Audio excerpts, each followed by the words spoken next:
नमस्कार, प्रभा साक्षी news network पर आप सभी का स्वागत है। कटरा स्थित Shri Mata Vaishno Devi institute of medical excellence हाल के दिनों में एक बड़े सामाजिक विवाद के केंद्र में आ गया है। संस्थान के पहले शैक्षणिक सत्र में हुए प्रवेश ने स्थानीय स्तर पर तीखी प्रतिक्रिया को जन्म दिया है। कुल 50 सीटों में से अधिकांश सीटों पर मुस्लिम छात्रों के चयन को लेकर कई हिंदू संगठनों ने आपत्ति दर्ज कराई है। हम आपको बता दें कि यह मेडिकल कॉलेज माता वैष्णो देवी के पवित्र तीर्थ क्षेत्र के निकट स्थित है और इसे धार्मिक भावनाओं से जुड़ा हुआ माना जाता है। इसी कारण स्थानीय लोगों और हिंदू संगठनों का मानना है कि यहां प्रवेश प्रक्रिया में क्षेत्रीय और सांस्कृतिक संतुलन को प्राथमिकता मिलनी चाहिए थी। विरोध प्रदर्शन कर रहे संगठनों का कहना है कि यह मामला केवल आंकड़ों का नहीं बल्कि भावनाओं और पहचान से जुड़ा है। उनका तर्क है कि जिस संस्थान की स्थापना हिंदू आस्था से जुड़े स्थल पर हुई हो, वहां स्थानीय हिंदू छात्रों की भागीदारी स्वाभाविक अपेक्षा है। प्रदर्शनकारियों ने इसे असंतुलित चयन प्रक्रिया बताते हुए सरकार और विश्वविद्यालय प्रशासन से हस्तक्षेप की मांग की है। आप मीडिया बंधुओं का बहुत बहुत धन्यवाद देना चाहता हूं, क्योंकि आप लोगों को भी इस बात का एहसास है कि सनातन धर्म की आस्था को ठेस पहुंचाई जा रही है। जितने भी सनातन धर्म को मानने वाले हमारे पूरे हिंदुस्तान और विश्व के अंदर हैं, सभी की आस्था को ठेस पहुंची है। सभी चाहते हैं कि इस निर्णय को तुरंत बदला जाना चाहिए। मुझे दुख इस बात का होता है कि हमारे श्री माता वैष्णो देवी श्राइन बोर्ड, हमारे आदरणीय एलजी साहब और हमारे इस यूटी ऑफ जे के मुख्यमंत्री इस निर्णय को तुरंत वापस क्यों नहीं लेते? क्यों वो सनातन धर्म के अनुयायियों को ठेस पहुंचाना चाहते हैं?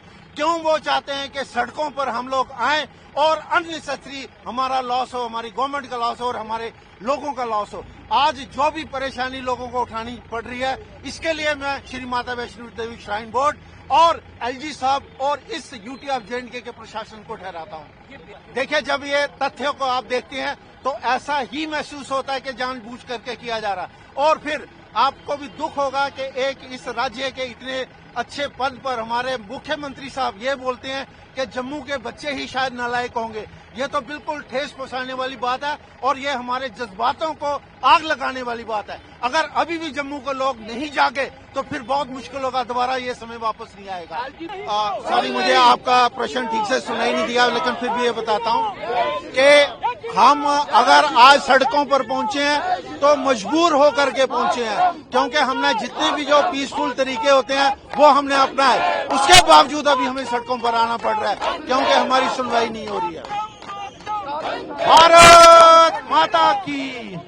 देखिए, हमारा ये प्रोटेस्ट 22 नवंबर को हमने डिसाइड करा था कि ये हमारी आस्था को ठेस पहुंचाई गई है और तब से लेके आज तक हम बिल्कुल शांतिपूर्ण तरीके से आगे बढ़ रहे हैं। हमने कोई भी ऐसा एक्शन नहीं लिया जिससे कि आम जनता को तकलीफ हो, लेकिन शायद श्री माता वैष्णो देवी श्राइन बोर्ड और हमारा आदरणीय एलजी साहब और इस राज्य का प्रशासन सोया हुआ है। वो शायद चाहता है कि जो सनातन धर्म के अनुयायी हैं इनको दुखी किया जाए, इनको परेशान किया जाए, ताकि ये सड़कों पर आए और कुछ ऐसा करें जिसके कारण उनको हमारे अगेंस्ट एक्शन लेने की जरूरत है। देखिए, अगर ये निर्णय वापस नहीं लिया गया तो हम किसी भी हद तक जाएंगे, लेकिन आपको भी मालूम है ये सिर्फ यही नहीं है। मैं जैसे पहले भी कहता रहा हूं, एक बार फिर से दोहराऊंगा, 1947 से लेकर के आज तक जम्मू संभाग के साथ में ऐसे कई बेइंसाफियां किया गई, कई भेदभाव किया गया, चाहे वो नौकरियां हो, चाहे हमारी आस्था का मामला हो। अभी अभी आपने फुटबॉल का भी देखा, तो ऐसे तो हो नहीं सकता कि वो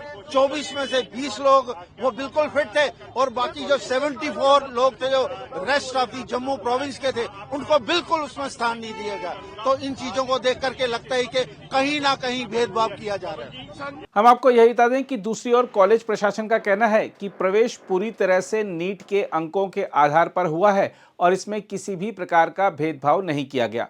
प्रशासन के अनुसार कैंपस के भीतर शैक्षणिक गतिविधियां सामान्य रूप से चल रही हैं, कक्षाएं नियमित हैं और वातावरण शांतिपूर्ण है।